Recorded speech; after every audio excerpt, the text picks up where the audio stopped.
shows Keplerian orbit in this projection.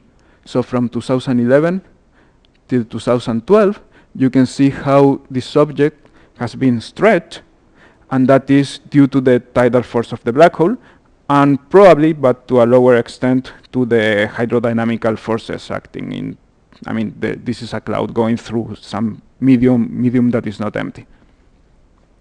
And one can model this stretching very simply with like a test particle simulation, just throwing a bunch of particles in the potential of the black hole, or a point mass potential, and as time goes by, from 2004 till 2012, we can see the cloud is more and more stretched. As I mentioned, in 2014, the pericenter passage was observed. If you see here, this is 2013. Most of the cloud was concentrated here, in this part of the parameter space, so with a high velocity in one direction and close to the black hole. And then in 2014, part of the cloud was still there, but the other part was on the opposite side. So it went from going away from us to coming back. So half of it went through pericenter before March 2014. However, other groups are not finding the same. So what I showed you before are the observations of the MPE group, but there's a different group in UCLA in the US and another group in Cologne in Germany. And they don't detect extended emission on the other side. They say that the cloud survived as a whole. It went through and it appeared on the other side. And well, here this is an image, so X and Y, and so no velocity, and it looks compact, although I cannot really tell if that tells you more just from this image. Anyway, if this is correct, if we believe these other people doing the observations, that would mean we have at least two possibilities, maybe more. One of them is that G2 actually it is a star, so we see it extended. So it cannot be a pure star, but maybe it is a star that is surrounded by something like maybe a protoplanetary disk that was expanding. There are different models to explain how you can have one star surrounded by a gaseous component. But what is important is that the gravity of the star keeps it together, and it doesn't get very much disrupted. And another possibility that was recently proposed is that magnetic fields somehow keep the cloud together. So these are simulations done by McCourt et al. The one on the right hand side shows a pure hydro simulation. The cloud gets very much disrupted, but if they add magnetic fields, the cloud is kept together. I have like 10 minutes or so. Yeah, well, we should finish at 11:30 the previous topics. Okay. I'm going to take 1 minute to advertise the grad school in general, our institute at Universidad Católica in Santiago in Chile. I know many students stayed from the school are now here, so I wanted you to consider this possibility for doing a PhD, for example, or perhaps a postdoc. So we are located in Santiago. Santiago is always this beautiful every day. That is not quite true, but we are very close to the mountains, as you can see, and we are not at the sea, but we are only 100 kilometers away from the sea. We have very nice weather, typically never too hot or too cold. And well, we have I would say a very nice group of people doing astrophysics everywhere, from exoplanets to neutron stars to clusters of galaxies, everything in between. We have a very active international environment. We have colloquia every week, AstroPH every day. All of these activities are in English. We have like 40 postdocs, 40 grad students, and 14 faculty. And yeah, the faculty, half of them are foreigners. The majority of postdocs are foreigners. Grad students are still mostly Chilean. And we have applications twice a year for the grad school, May and November. And for postdocs, whenever we have a grant, of course, we advertise it to when we have postdoc positions. But also there's the so-called Fondesit national fellowships that are, the application is in May every year, and that's pretty good because it gives you the freedom to do your own research with your own budget and so on. And of course, feel free to talk to me afterwards about this. Anyway, going back to the Galactic Center. Well, I was an advertisement in the middle. Okay, going back to the Galactic Center, I showed you that we have these models, both first analytical models and then numerical models, to fit with the observed gas dynamics. However, they don't match perfectly.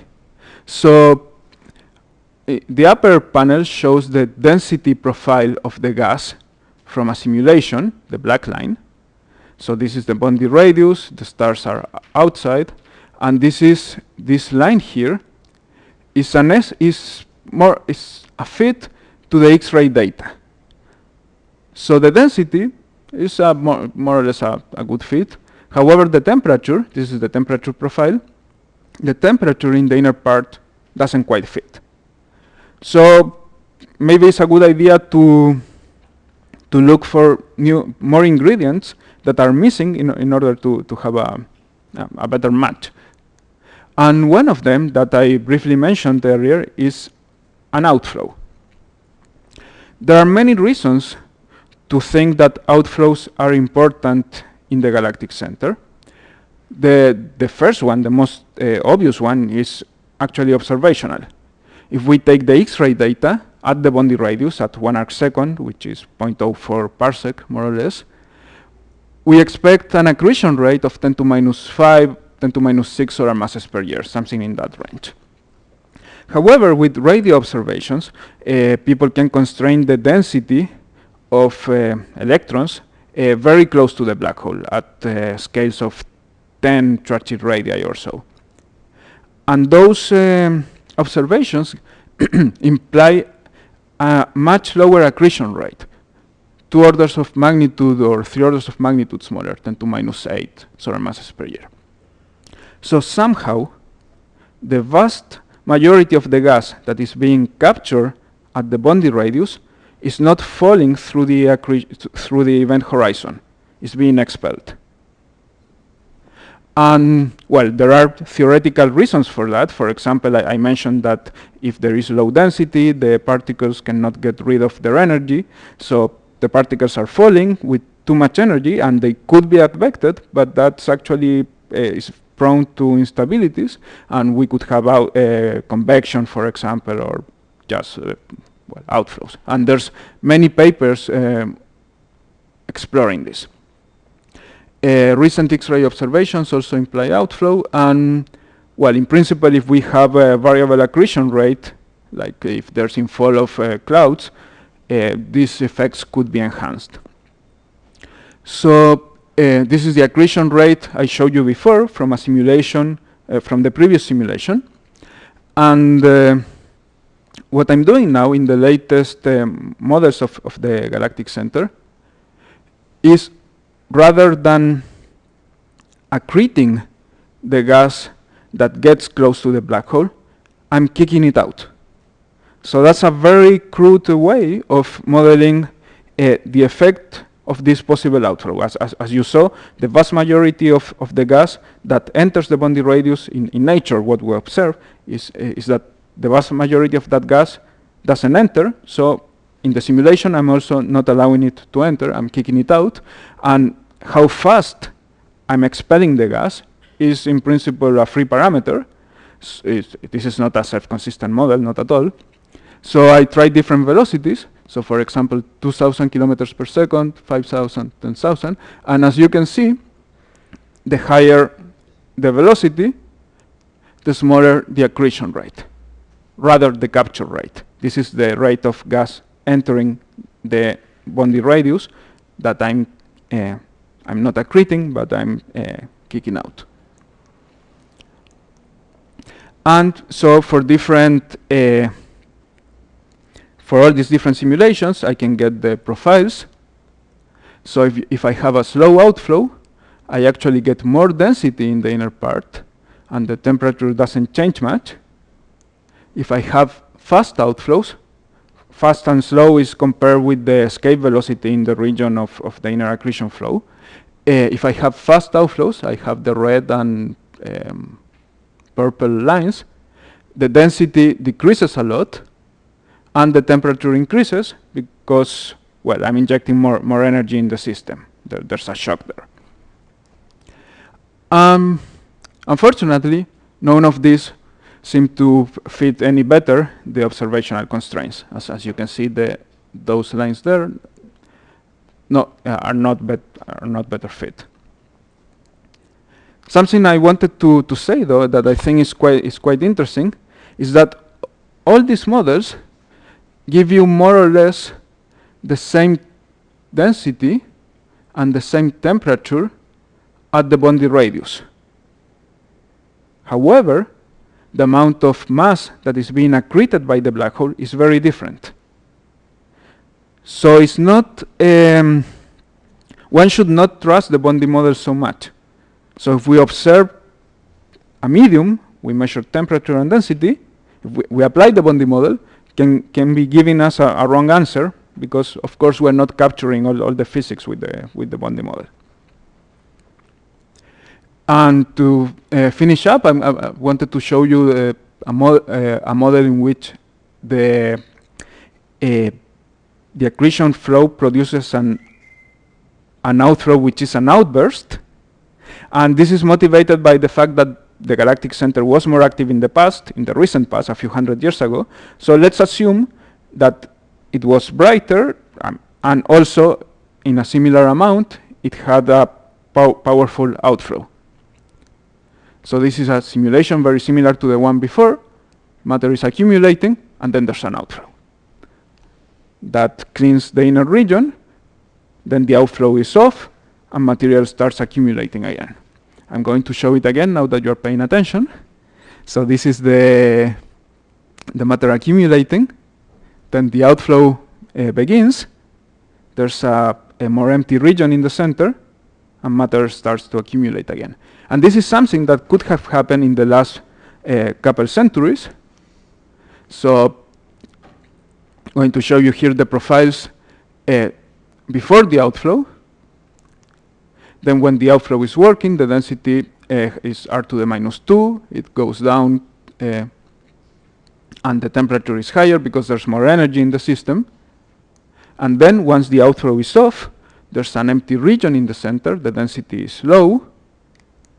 And slowly, a couple hundred years later, the densities start to build up again. This is the same with a different parameter, different velocity of the outflow from the black hole.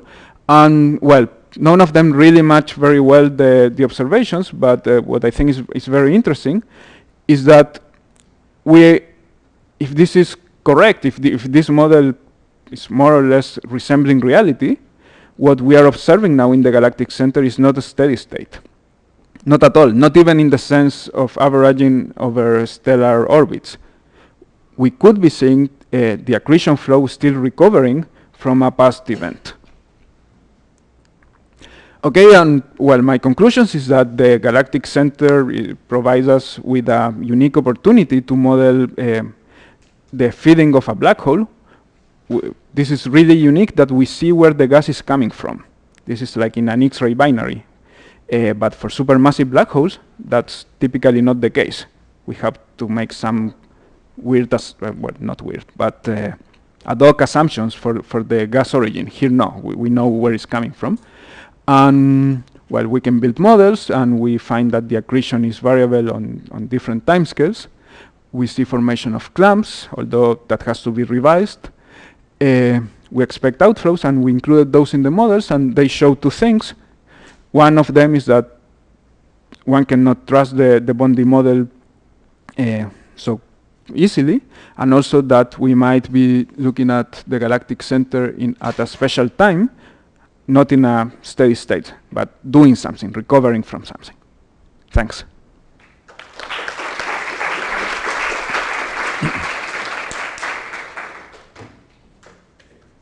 Questions? So I have two, actually. The first one is more specific. So the Bondi radius is a function of density and temperature, which in your simulation is Yes. from simulation to simulation, and it's a function of time in one simulation. Do you dynamically adjust the size of the Bondi radius when calculating the aperture mass?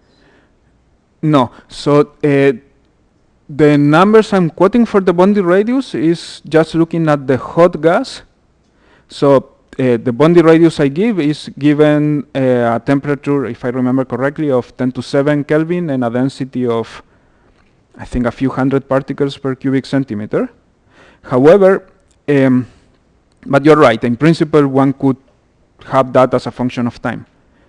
In any case, I'm capturing the gas at a smaller radius than that, 10 times smaller.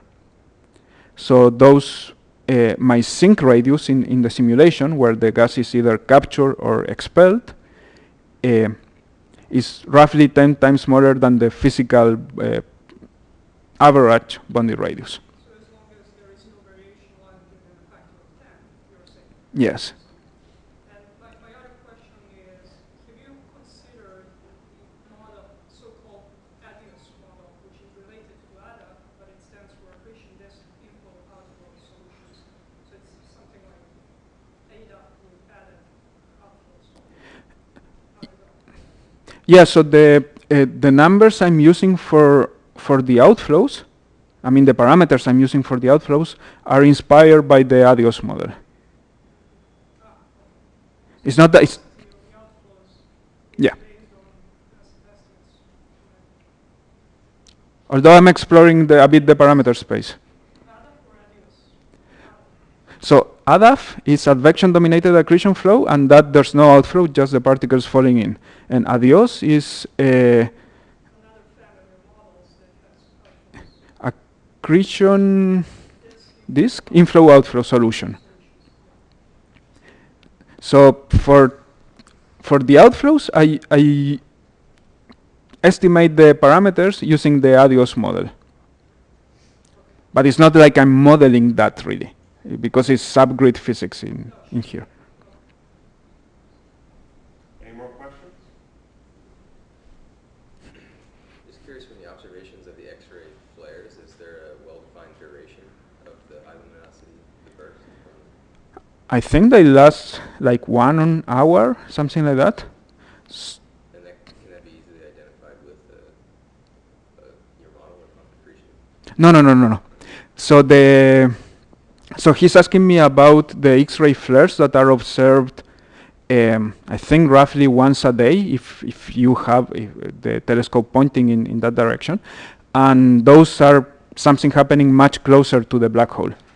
The variability I can get from my simulations is at best on the time scale of years. And But is this I'm thinking of one of the earlier slides where you have the reflection of the X-ray on Uh-huh. the GMC, the molecular clouds, and that seemed to take a little bit of time to traverse the clouds. So from that, you get an hour for the